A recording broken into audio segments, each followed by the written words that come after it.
Zooming out a little bit, when I asked about Silicon Valley before we end, you said our problem in the West is not technological, it's organizational. And can you expound on that? And is that true of government and technology? How do you think about that? Again, we build these crazy valuable things.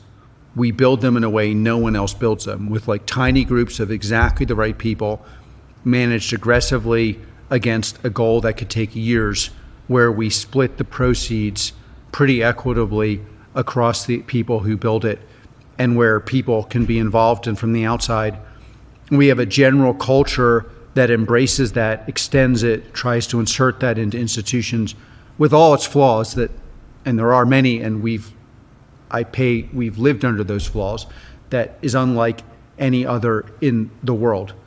But we obviously could become much more efficient. And then we are also very misaligned on some of these issues. We have a significant number of people in the West who believe if we disarmed, the world would be a better place. This is a belief structure that, in my view, is theological in the sense that the assumptions can never be problematized, because there's no evidence this is true ever in the history of humanity. But it does conform to the way we would like the world to be. I would like the world to be. It also conforms to a certain derivative of our philosophical and religious systems. It also happens to be completely untrue. Yeah. And so those of us who want to believe that you will get a better world, not a perfect world, but a better world by making Western institutions, especially the United States of America, stronger, especially on the battlefield, we confront an ideological system that will never agree with us. They confront a reality that will never conform to their views. And we as a culture have to navigate that. Now, I do think Russia and China's actions in the last 5 years have made it much harder. And even in Silicon Valley, it's woken up everyone, right? They actually all want to do defense with us now. This is very funny, because even when I was starting a new defense thing 7-8 years ago, people are like, "You're kind of quirky. I thought you weren't doing that anymore after Palantir. Like, why would you do defense?" And they still didn't get it. But I think now people actually get it a little more. Well, one of the ways that our lives have changed is 20 years ago, this was like from Mars freak show. All these views: the West must defend itself. The people producing this thing called software must be aligned with our government. We should not allow software institutions, to sell to our adversaries, but not sell to the U.S. government. The world would become disjointed and more violent. Simultaneously, startups would rise and become a very large in terms of market cap and footprint.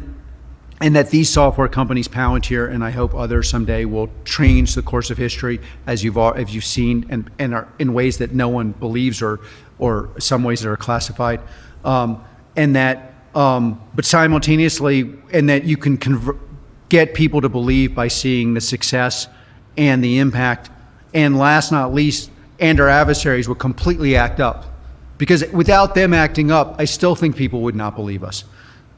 We've come closer to the norm. Yeah. And so like now all these things are like, you walk around and people are, I don't think everyone's saying believes it, but they are beginning, and that's kind of very gratifying. And it's probably good that they've forgotten that they all called us assholes 20 years ago. It was really interesting to live knowing, obviously Palantir had helped stop some really major attacks that were not public, and people just thought we were weird and didn't appreciate it. And so it's interesting, you're finally getting some public appreciation, I guess, after maybe not for everything we've done, but for some of the new things. Well, a lot of things we've done can never be publicized. And I do in some ways wish they were more well known, both for Palantirians and because these institutions that I revere, like our military institutions and others, would get even more support if people understood the impact they were having in clandestine services, positive impact. Now, there are reasons they can't talk about these things and probably shouldn't. It has changed from we are like essentially the X-Men in a very deep cave and then being shuffled back into the cave and told, but there's still a lot of that. Like, I always get in trouble for saying the obvious fact that without PG, Europe would be completely different politically. Oh, yeah. And this is just a fact. I think U.S. might be as well. We probably shouldn't talk too much about this because you don't see it as big of a problem. But I mean, I think a lot of the battles we're having that are cultural wars right now over things might not be the battles we'd be having if there'd been multiple successful attacks, right? I think the culture could have transformed in a very different direction. Yes. America is, there's a lot that has gone into the some of the luxuries we have, including certain dialogues that are clearly luxury products. So Alex, we started American Optimist to push back against cynicism and pessimism you've seen in a lot of parts of our country. What innovations and breakthroughs make you most excited about the next 20 years? What gives you hope for the next few decades?